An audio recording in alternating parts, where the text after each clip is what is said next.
Welcome to TruPowur, home of the most powerful marketing tools, training, and technology on planet Earth. Get ready to earn, enjoy, and experience more than you ever dreamed was possible. If you're tired of just getting by and ready to really thrive, then buckle in and listen up. Here's your host, Matt Fox. Hello, and welcome this fine day. Today on episode 269 of TruPowur Academy, we are going to be talking about the commercial sales cycle and how to facilitate each one of those phases along the way. So without any further ado, let me share my screen and let's jump right into it. So here we are at the quick launch menu, and the first thing that I want to point out is right up here at the top you will find the commercial sales cycle to kind of keep you in line so you know each phase of the process. So obviously phase one, we are going to be in the CRM, contacting the customer for an electric utility audit using the script and the templated email. So if I go to the quick launch menu, right here is the link to the CRM. When we open the CRM and we're talking to a customer, a couple of things to point out real quick while we're here. When you call the customer, all you need to do is select the little green icon to the right. Now you notice that when I hung up, it gives me the call outcome. So I can select anything from here as the call outcome, but that doesn't result the lead. That just puts notes within down below. So you can see that it just puts the notes in the bottom. If you're going to actually change the status, then you need to go over here where it says category and then change whatever status it is so that you know how to follow up with that customer in the near future.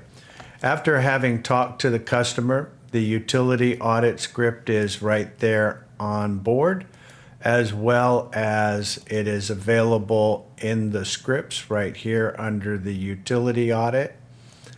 And so we are going to send an email to that customer. And so we'll click the email. That'll pull up the templates.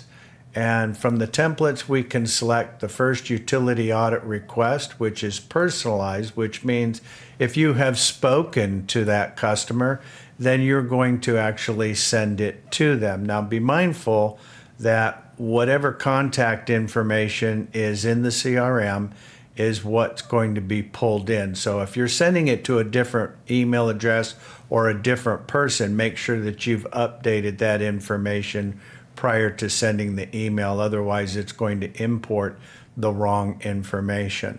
So this is for a personalized, which means you've spoken to the person. It says, I enjoy speaking to you today. If you happen to have talked to their assistant and they're the ones that gave you their information, you still need to update the system, except that you're going to now send the one that says referred by somebody so that it actually doesn't say, I enjoyed speaking to you today, because you didn't speak to them. You were referred to them as the person who handles the controlling the cost of the business. The brochure, all of the information is already attached. So all you have to do is click send. When the customer opens that email, a pop-up will appear alerting you to know that that customer has opened that email. Now it's important to get a commitment out of that customer when prior to sending that email that they're going to get a copy of that utility bill to you immediately or before the end of the day.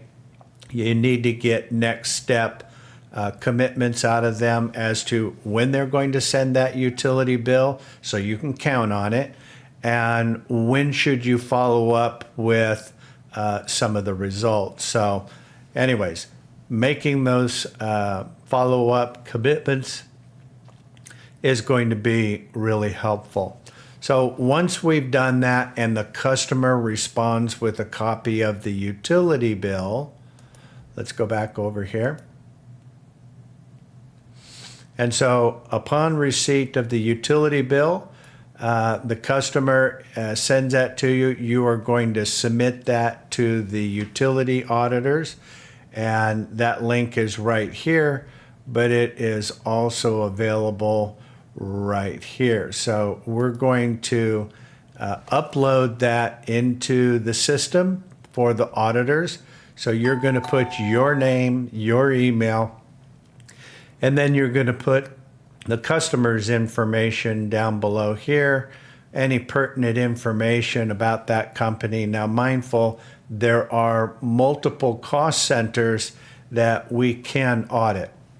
On the initial phone call, we want to keep that down to just the electric bill. That way we don't confuse that customer.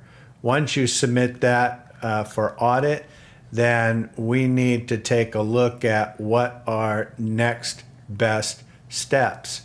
So once we have loaded that up for the auditors, right, then we immediately want to enter that customer's electric bill information into the pricing platform to generate a proposal.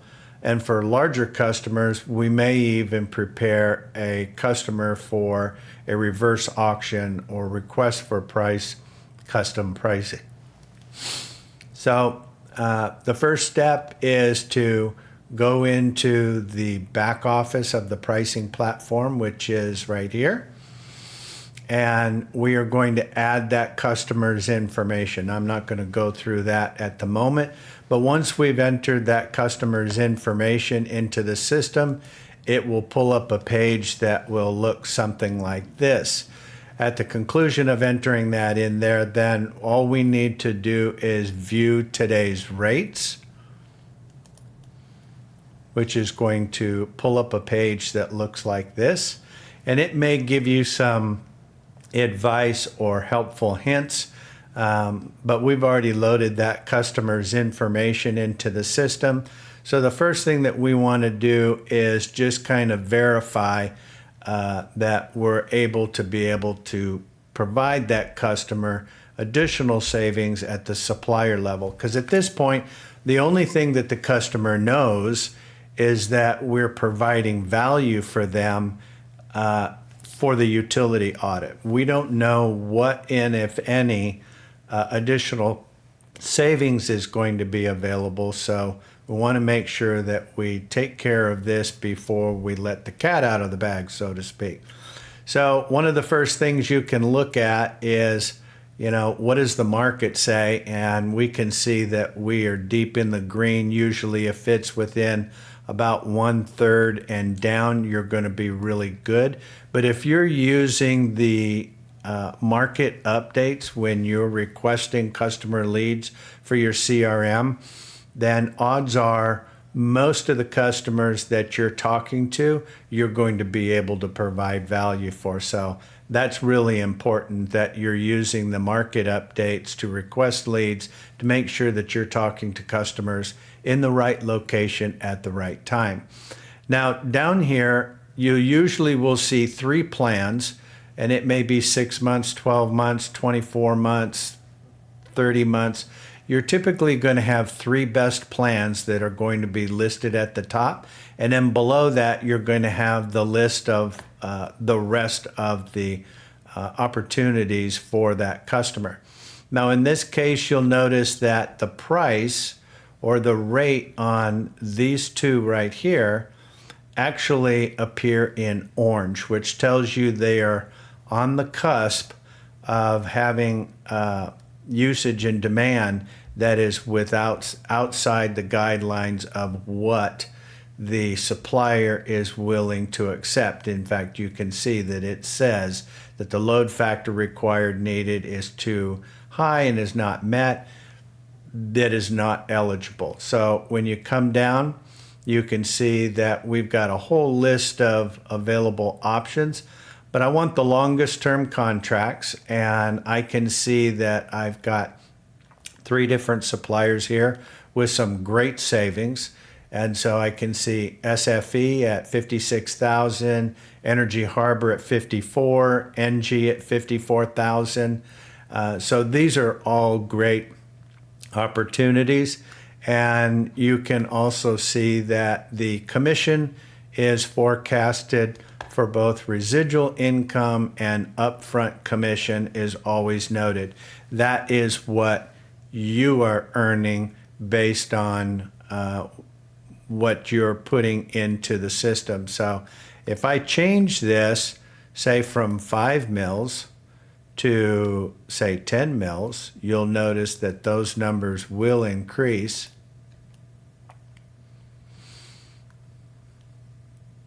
So you do have control over those margins.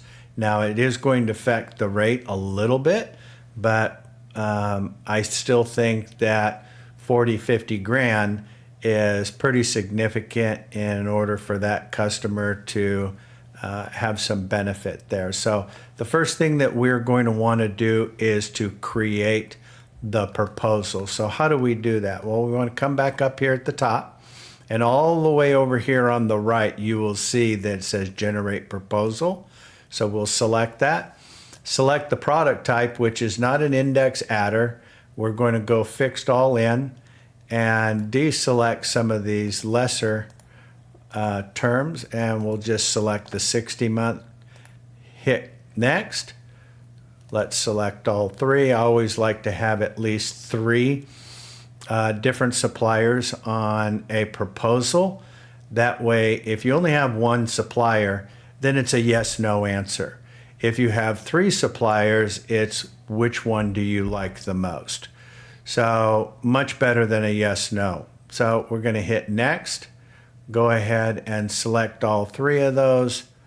And you can see that the system is already monitoring the account and keeping the demand. And these are live numbers. So you can see that the usage is being calculated along the way. So I'm going to go ahead and hit next and download.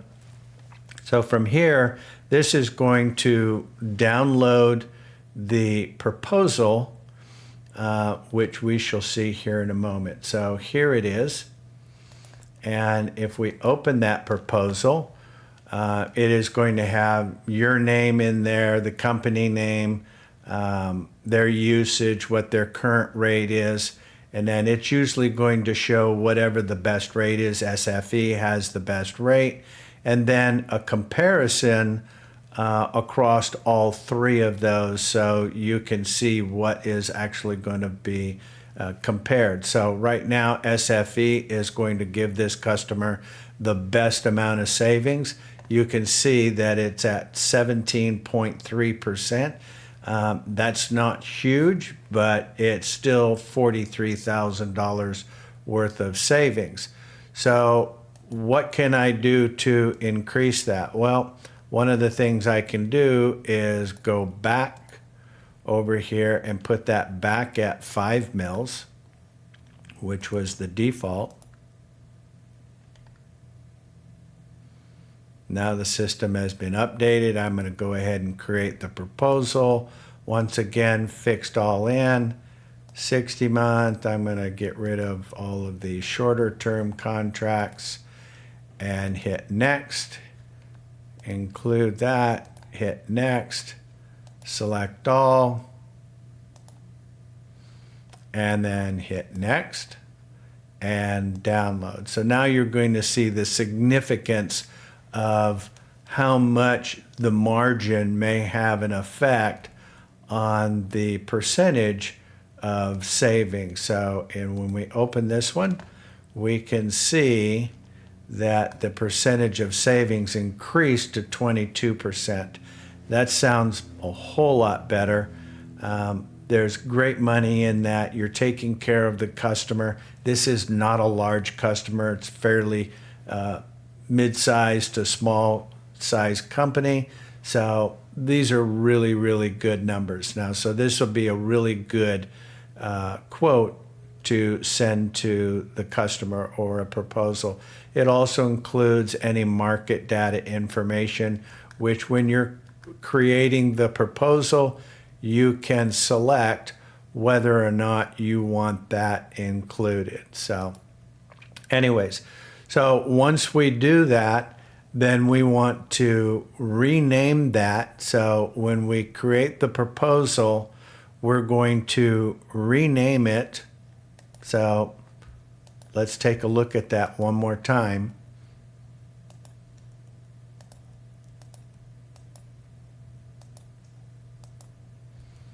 And include all three of them. Let's select all of them and hit next and download.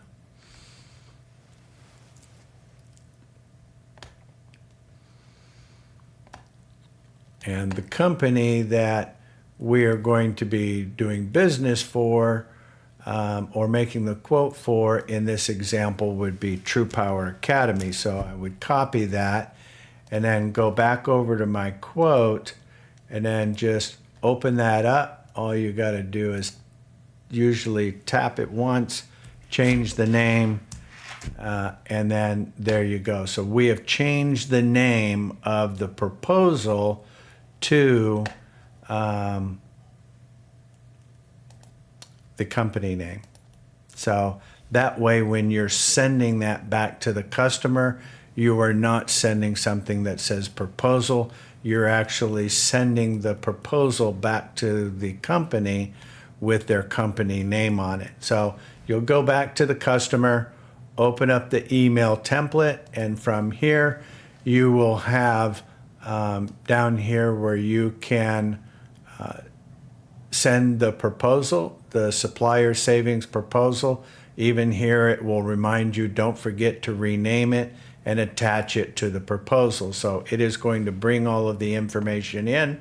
All you got to do is select attach wherever you saved it on your computer, which is right there. And it is now attached.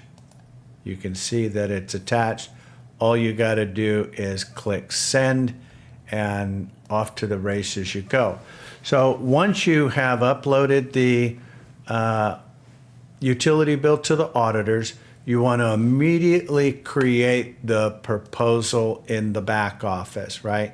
So that we are putting that proposal together to show the customer that there is additional savings.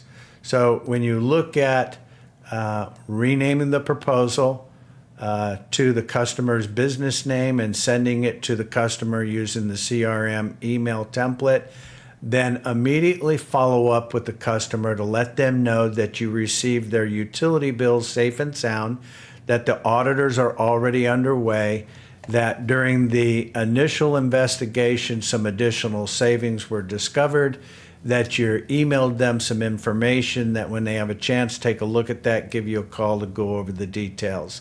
Now, at this point, they have no idea about the proposal. So when you send that to the customer, this is a way to bridge the conversation from the audit to the proposal. Now, you'll notice that the mindset of the customer is still in audit mode. So as soon as you get that bill, upload it to the auditors, create the proposal, send it to the customer, and then immediately follow up with that customer to let them know that you received their utility bill safe and sound, that the auditors are already underway. In fact, during the initial investigation, we also uncovered some additional savings in your electric account. I emailed you some information. When you have a chance, take a look at that. Give me a call. We'll go over the details. Soon as that customer opens that email, a pop-up will appear on your screen. Call the customer. Don't wait. Call the customer. Ask them, have they had a chance to review the information that you sent them? Well, as a matter of fact, I'm looking at it right now. They have absolutely no idea that you know that they're looking at it. So that gives you an opportunity to go over the additional findings, that there are additional savings that can be applied within their specific contract. So when the customer says, this is fantastic, what do I need to do? My response is generally, what you need to do is not so much when we need to do it, right? So when do you want those savings applied? Well, nobody ever tells you that they want savings later. They always want it now. So all you need to do is click sign up. Their information is already in the system. It is going to pull the contract for that supplier for that state. It will fill it out for you and send it to the customer for an electronic signature. When that customer signs that contract, it will come back to the system. It will update the system from pending to completed, and then send you a notification that you now have contracts. So it will send both you and the supplier a notification letting you know that you have signed contracts. The supplier will come in and then update everything, make sure everything is copacetic, and then sign off on it, and then it is now a commissionable event. That process from beginning to end can take 3 days, it could take 10 days. It really depends on how quickly your customer moves. But a couple other points that I do need to point out. In the utility audit, when you look at uploading the utility audit for the customer, just be mindful. The audit is not something that is quick. It can take 30, 60, 90. I've even seen some take 120 days to complete the audit. So that's not today money. That's tomorrow money at best. And that is if there are errors. Now, 70% of the time, we're going to find substantial errors that result in refunds for that customer. But in the meantime, that same information that we got from that customer is going to afford us an opportunity to be able to put their information into the pricing platform to provide additional value and create today money as quickly as possible. So the key here is all about keeping things in time. So as soon as you get that electric bill, it is valuably important to get that uploaded to the auditors and then create the proposal. It's not real difficult. If you need help, I'm more than happy to assist you, walk you through that, mentor you through that process. But it is pretty straightforward. So once we've done that, after the contract has been confirmed, the customer will then be notified that everything has been updated in the system.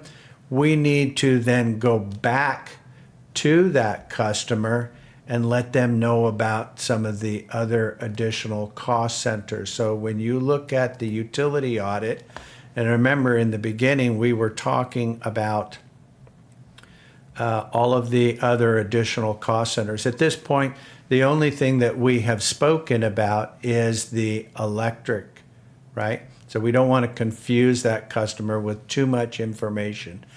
When we get the contract signed or refused, then we want to go to the next phase, which is to bring them up on all of the additional cost centers. So that is a follow-up call where you let them know that all is progressing well with the audit, but in review of their account, I see that there is additional cost centers that have the potential to increase the amount of the refund. Well, what do you mean by that? Well, as you know, we're doing the audit on the electric account. Let me ask you, do you use natural gas? Sure. How about water and sewer? Maybe it's paid for by the landlord. Waste removal, like dumpsters, that kind of thing. Telecom, wireless, shipping, freight, financing, cost segregation, payroll. Any or all of these additional cost centers have the potential to increase the amount of the refund. So if natural gas happens to be in the mix, then guess what? We're going to follow the same process that we did with the electric when we get the natural gas bill, except that when we add it into the system, we won't have to add it from the beginning like we did with the electric bill. So when we added the first one, we put it right here. We're not going to have to do that. We are just going to come back to the account, and all you need to do is add new service and select natural gas and then hit submit, and then you can follow through the same way. So it makes it much, much easier to facilitate that. So that is the commercial sales cycle.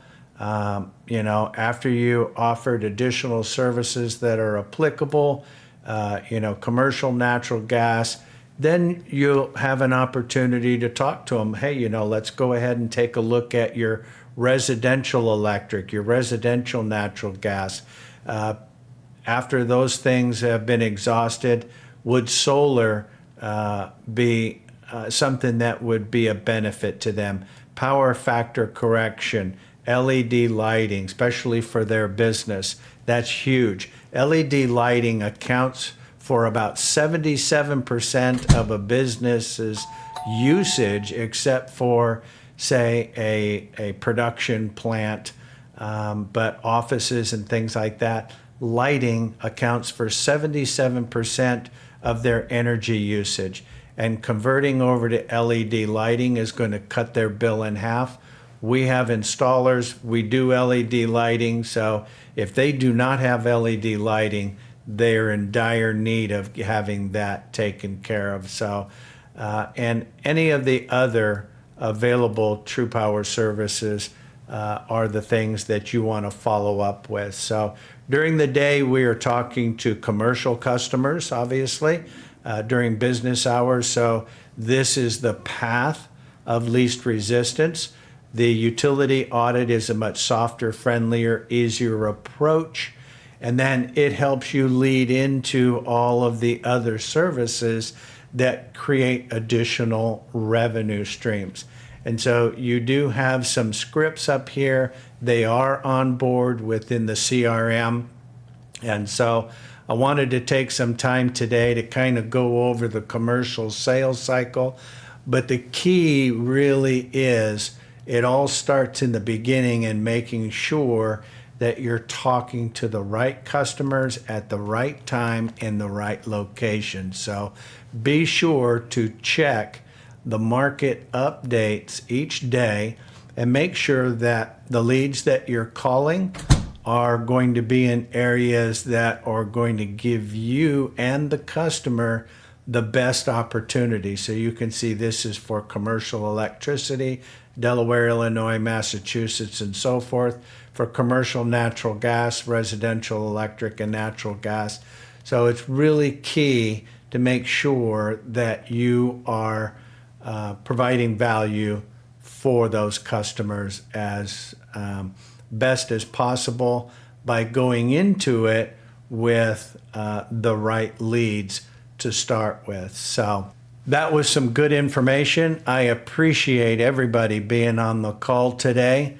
And as always, you don't have to go home, but you can't stay here. So have fun storming the castle.